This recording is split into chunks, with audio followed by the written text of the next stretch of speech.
Bueno, vamos a dar comienzo. Mientras más gente siga entrando, pues voy a explicar un poquito de la charla que voy a dar hoy.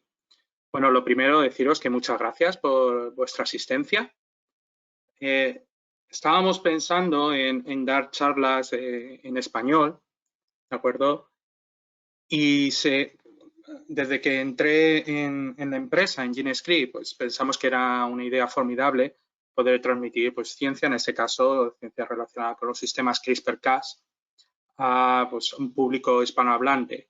Creo que me parece muy buena idea y dado que mi idioma materno es el español, pues como podéis comprender, pues creo que vamos a aceptar al momento, me parecía muy buena idea.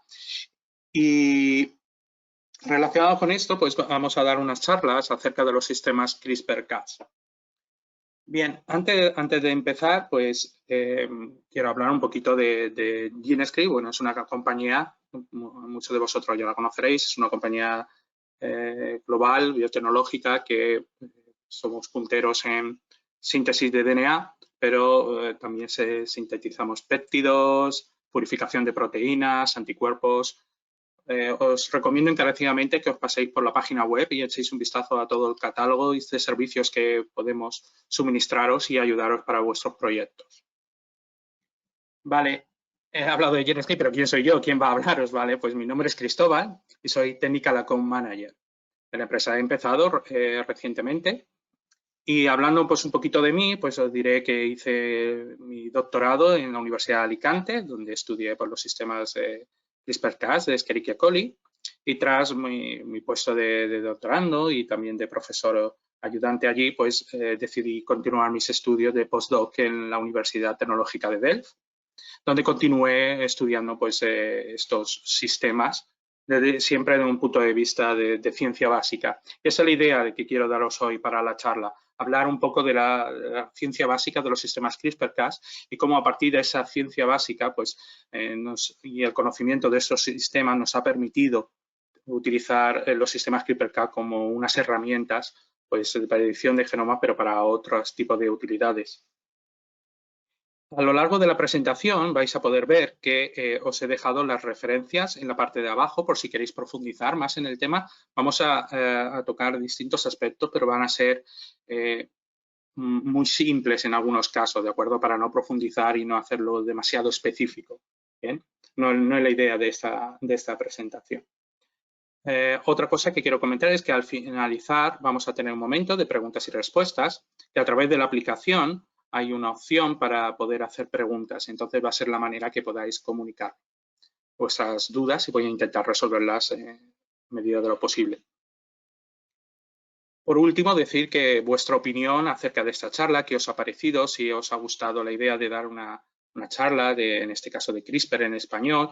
Todas vuestras opiniones y sugerencias nos son de gran utilidad, así que por favor no dudéis de preguntar cualquier cosa. Como digo, la ronda de preguntas lo haremos al final y cualquier duda que tengáis, pues me podéis preguntar. Bien, hoy vamos a hacer una introducción de los sistemas CRISPR-Cas, que es el título que tenemos hoy. Vamos a hablar de cómo funcionan estos sistemas inmunes de procariotas. Y en esta presentación la he dividido en tres apartados.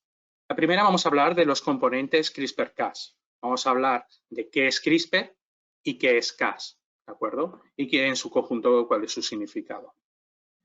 Vamos a ver cómo funcionan estos sistemas CRISPR-Cas, cuál es el mecanismo de acción de estos sistemas CRISPR-Cas. Y por último hablaré de unas proteínas que se llaman anti-CRISPR. No sé si las conocéis, muchos de vosotros ya sí que os sonarán, pero que son proteínas naturales, inhibidores naturales de sistemas anti-CRISPR. Bien, ¿qué es CRISPR? Bueno, CRISPR, ya lo sabréis, es el acrónimo en inglés de Cluster Irregularly Interspaced Short Palindromic Repeats, que en español la traducción sería repeticiones palindrómicas cortas, regularmente interespaciadas y agrupadas. Es una familia de repeticiones que podemos encontrar en torno al 90% de las secuencias o de genomas de arqueas secuenciados y en torno a un 40% en el caso de los genomas de bacterias secuenciados. Bien, como su nombre indica, porque la verdad es que la descripción de su propio nombre explica muy bien lo que son, pues es como digo, una familia de repeticiones que vamos a encontrarlas en el genoma bacteriano agrupadas y que están regularmente interespaciadas por secuencias que se llaman espaciadores. Estas secuencias son secuencias únicas que mapean con secuencias de DNA foráneo, como pueden ser plásmidos o pueden ser virus de bacterias o también llamados bacteriófagos. Vale, ya hemos explicado qué es CRISPR, ahora vamos a explicar qué es Cas. Vale, Cas es el nombre que reciben a los genes que están asociados a los CRISPR y de hecho Cas, el nombre es el acrónimo de CRISPR Associate. Vale, estos genes se encuentran normalmente cerca de una agrupación CRISPR. Un ejemplo de un gen Cas que todos conoceréis es Cas9. Bien, los genes Cas codifican para las proteínas Cas y la actividad de cada proteína va a depender de su rol dentro del sistema inmune. Los genes Cas se describieron en el año 2002 y en ese momento solo se describieron tan solo 4 genes Cas, que eran Cas1, Cas2, Cas3 y Cas4. Aquí en la presentación podéis ver que los he ordenado por tamaño. A día de hoy pues, se han descrito muchos más genes Cas. Dependiendo en un sistema el contenido de genes Cas, depende de qué genes Cas contenga, pues podemos hablar de distintos sistemas CRISPR-Cas. Aquí os muestro unas tablas actualizadas desde este año, esta publicación, con la diversidad de distintos sistemas CRISPR-Cas. Bien, ¿cómo se clasifican? ¿Cómo se han catalogado, ¿no? por así decirlo, estos sistemas? Bueno, pues se han clasificado en 2 clases, clase 1 y clase 2, 6 tipos, 1, 2, 3, 4, 5 y 6, y 33 diferentes subtipos. Para poner un ejemplo, en la clase 1, el tipo 1, podemos encontrar el subtipo A, B, C, D, E, F y G. Pero es que dentro de un subtipo podemos encontrar incluso distintas variantes. Siguiendo con el mismo ejemplo, los sistemas 1F, pues se han descrito 3 tipos de variantes, el 1, el 2 y el 3. Fijaos la gran diversidad y lo que ha cambiado el panorama. Esta publicación es reciente, pero si miráis artículos de diversidad de CRISPR de años anteriores, podéis ver que el número es inferior. Bien, cuando hablamos, por ejemplo, o que es más común y conocido, es SPICAS9, ¿no? Hablamos de un gen concreto, de un sistema concreto. Por lo tanto, si hemos conseguido un montón de aplicaciones y podemos realizar un montón de cosas con una única proteína, pues os podéis imaginar lo importante que es estudiar toda la diversidad de sistemas CRISPR-Cas. Si estáis estudiando la ciencia básica de los sistemas CRISPR-Cas, es muy posible que ya hayáis utilizado esta página. Y si no, pues os la doy a conocer. Creo que es una aplicación online muy útil. Se llama CRISPR-Cas Finder. Es una aplicación online en la que puedes realizar búsquedas de sistemas CRISPR-Cas en una secuencia de DNA concreta. Bien, a pesar de la gran diversidad de los sistemas CRISPR-Cas y peculiaridades que puede tener un específico sistema en su propio mecanismo, en general, el mecanismo de los sistemas CRISPR-Cas se puede englobar en 3 pasos. El primero, se llama adaptación. Y por eso se dice que los sistemas CRISPR-Cas son un sistema inmune adaptativo. Y es por este proceso, por el proceso de adaptación. En este proceso, 2 proteínas que están presentes en la gran mayoría de los sistemas CRISPR-Cas, Cas1 y Cas2, van a tomar un pedazo de DNA del material genético foráneo. En este caso, como estoy poniendo de ejemplo, genoma de un bacteriófago.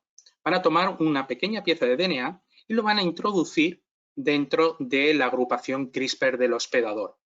Como consecuencia de esta incorporación se genera un nuevo espaciador. Por eso se dice que la adaptación es el proceso de la nueva formación de memoria.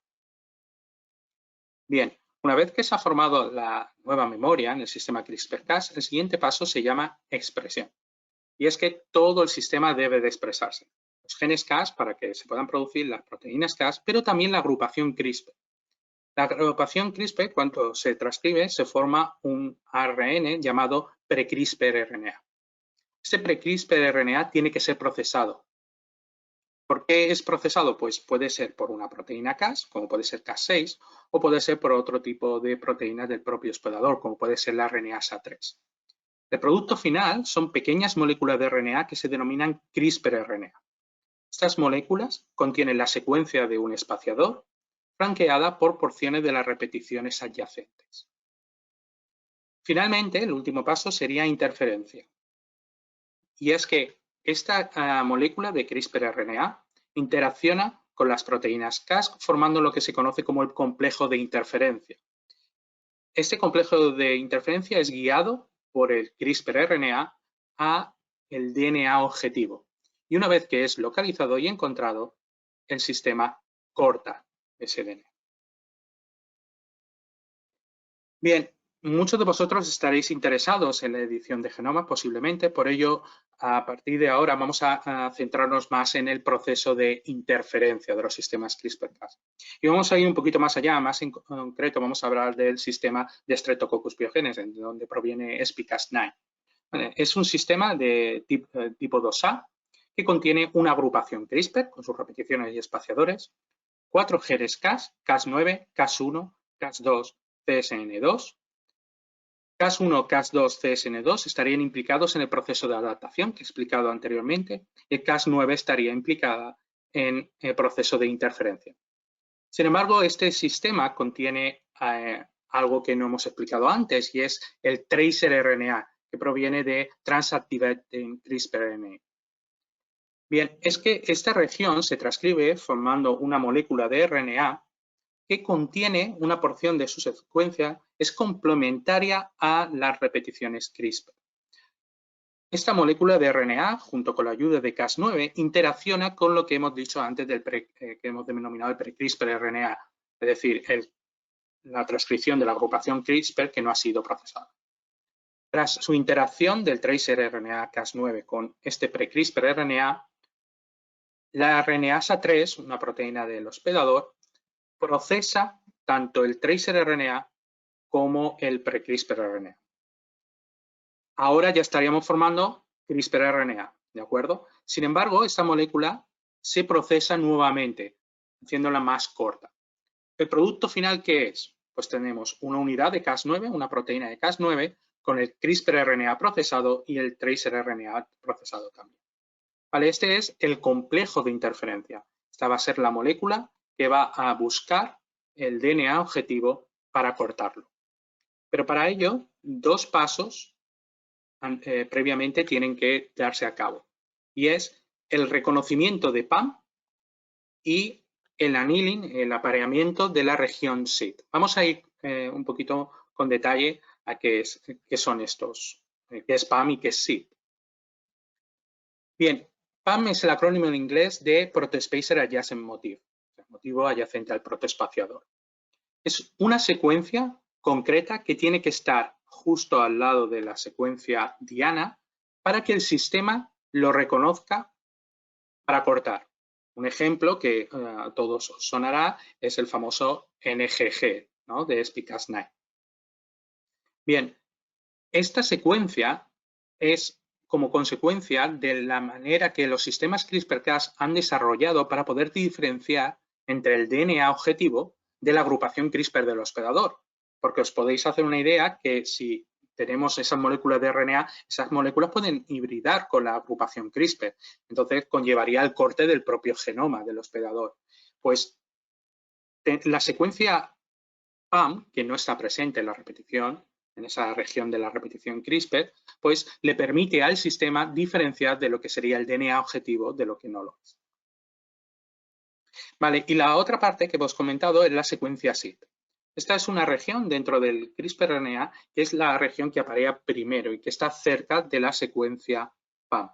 Y este apareamiento es muy importante. ¿Por qué? Porque mutaciones en esta región disminuyen drásticamente la inmunidad debido a una reducción de la afinidad de unión sobre el DNA objetivo.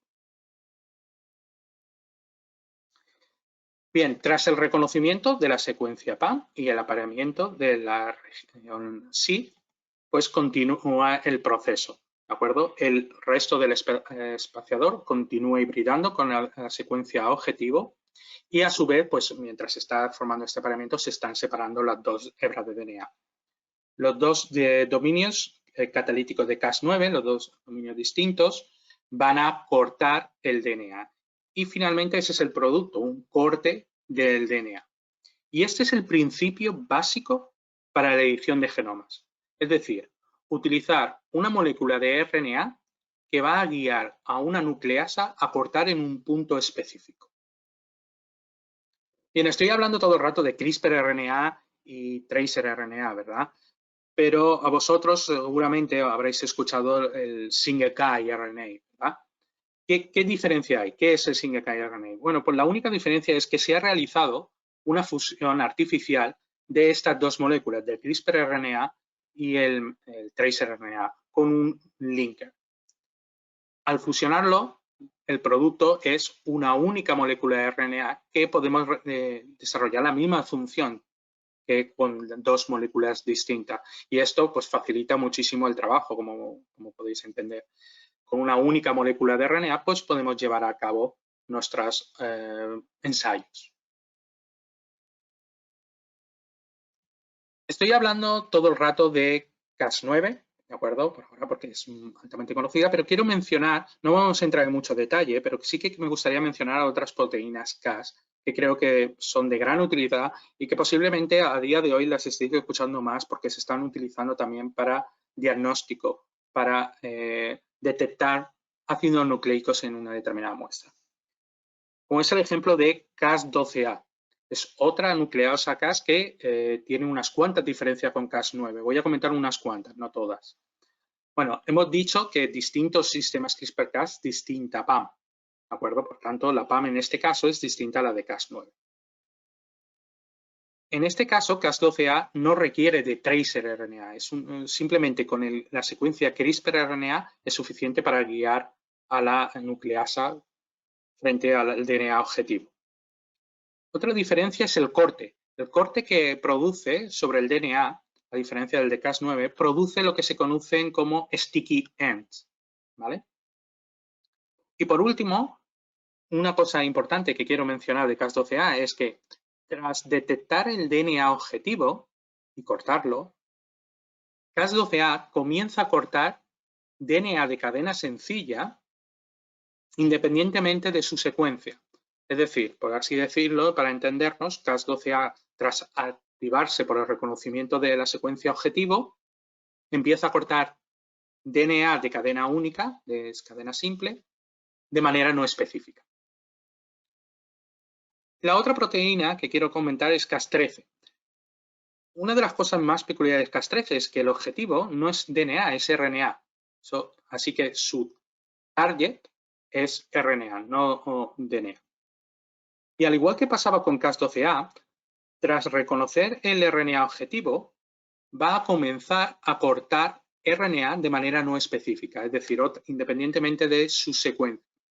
Tanto Cas12A como Cas13 posiblemente hayáis visto recientemente noticias que se utilizan los sistemas CRISPR-Cas para, por ejemplo, detectar muestras de todo tipo. Y en este caso, ahora que estamos viviendo esta época con el tema del coronavirus, pues se está utilizando para poder detectar. Bien, ahora voy a hablar de estos inhibidores naturales de los sistemas CRISPR, las anti-CRISPR. ¿Qué son? Bueno, pues la lucha entre bacteriófagos y bacterias, las bacterias han seleccionado, han desarrollado los sistemas CRISPR, pero los fagos, claro, ¿cómo puedo evadir esos sistemas CRISPR? Bueno, pues han seleccionado lo que se conocen como anti-CRISPR, que son inhibidores de los sistemas CRISPR. Vamos a ir con un ejemplo. Imaginaos que un bacteriófago inyecta el DNA y el hospedador contiene un espaciador frente a ese bacteriófago, frente al genoma del bacteriófago. Tenemos el complejo de interferencia, va a localizar ese DNA objetivo y lo va a cortar. ¿Vale? Pero ¿qué pasa si ahora infecta un bacteriófago que contiene un gen anti-CRISPR? Bien, En el momento que inyecta ese DNA, el gen anti-CRISPR se va a transcribir, se va a formar la proteína anti-CRISPR y esta proteína anti-CRISPR va a interaccionar con el sistema, inhibiendo su acción, inhibiendo el proceso de interferencia.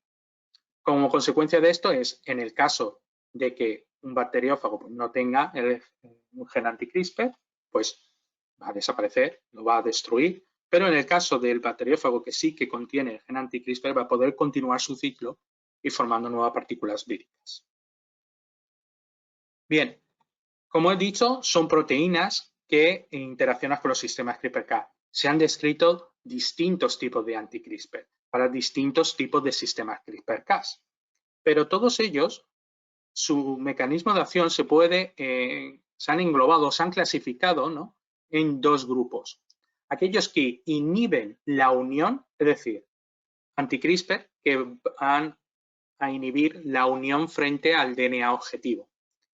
Y otros que estarían catalogados como inhibidores del corte, es decir, van a inhibir que puedan cortarlo. Es decir, en el anterior, en el de unión, impide el reconocimiento y en el caso de que sean por inhibidores de corte, el reconocimiento puede darse, pero, por ejemplo, siguiendo con el ejemplo de Cas9, Cas9 no va a poder cortar el DNA objetivo.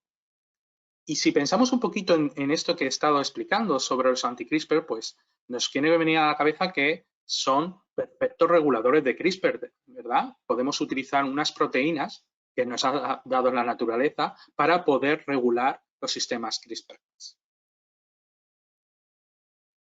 Quiero terminar el seminario con una promoción que tenemos en GeneScript que creo que puede ser de gran utilidad para vosotros. Y es que hasta el 15 de mayo, quedan 3 días, podéis pedir un single guide RNA de gratis. Os dejo aquí el código promocional, One Free Single Guide RNA, y si queréis más información, pues aquí os dejo el link de nuestra página web donde explicamos un poquito con más detalle esta promoción. De todas maneras, si entráis en la página, porque no os acordáis de esta página, simplemente entrando en genescript.com podéis encontrar la promoción, que, repito, dura hasta el 15 de mayo, hasta en 3 días finaliza la promoción. Bueno, pues depende de vuestras sugerencias, comentarios, pues podremos modificar el siguiente seminario, pero estos serían unos aspectos que me gustaría hablar con vosotros porque creo que son de gran utilidad, son típicas preguntas también que he recibido por clientes y por personal investigador. Hablar un poquito más de las aplicaciones, ¿no? Conocemos la edición de genoma, es altamente conocido, pero hay otro tipo de aplicaciones. Por ejemplo, hemos explicado anteriormente que en las agrupaciones CRISPR tenemos una secuencia llamadas espaciadores y que son únicas. Pues dentro de una misma especie, por ejemplo, bacteriana, distintas cepas pueden contener distintos espaciadores. Por lo tanto, los sistemas CRISPR-Cas podrían utilizarse para tipado. También se han utilizado los sistemas CRISPR-Cas para incorporar nueva memoria, ¿no?, por ese proceso de adaptación, pero claro, le podemos proporcionar los fragmentos de DNA que nosotros queremos que inserten. Por tanto, estamos incorporando memoria dentro de la célula bacteriana que nosotros realmente deseemos. Hablaremos de uno de los, creo que de los grandes miedos y más preguntas que nos hacemos acerca de la edición de genomas, ¿no?, que es el estudio de los off-target, es decir, cuando nuestra nucleasa se puede cortar en otro sitio que no es el deseado. Hablaremos de métodos que se denominan métodos BIOS o no BIOS, ¿vale? Método de detección de CRISPR. Ya os he dicho alguna cosilla durante la presentación, pero hablaremos un poquito más en profundidad de estos nuevos métodos CRISPR para poder detectar ácidos nucleicos en una muestra, como son Sherlock y Detector, que posiblemente ya habéis oído hablar de ellos debido a que se han empleado para detectar pues, la presencia del genoma de coronavirus en una muestra. Y por último, os hablaré pues, de los servicios de GeneScript, de aquellos servicios relacionados con CRISPR que disponemos para ayudaros con vuestros proyectos. Quiero agradeceros muchísimo vuestra asistencia y más debido a la situación que tenemos hoy en día. Os dejo aquí mi correo electrónico, que es cristobal.almendros@genescript.com, para cualquier duda que tengáis, sugerencias, comentarios, también me podéis escribir, y cualquier duda que tengáis con vuestro proyecto. En serio, muchísimas gracias otra vez por vuestra asistencia.